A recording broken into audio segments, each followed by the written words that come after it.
I'm making Sima's Kitchen. Welcome to Sima's Kitchen. I'm making Asian inspired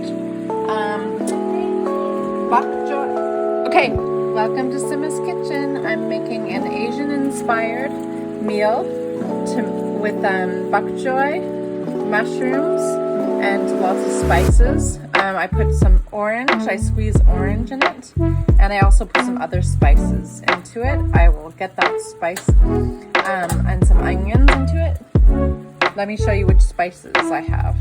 The spice I put into it is like a hot, peppery paprika, and mixed with a bit of lemon spice, and it's gonna taste amazing. I'm so excited to eat this. And now I'm gonna add the tahini sauce on top.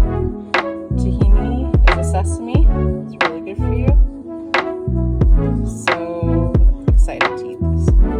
And I put fresh ginger in some tea, and I'm gonna have some ginger peppermint tea.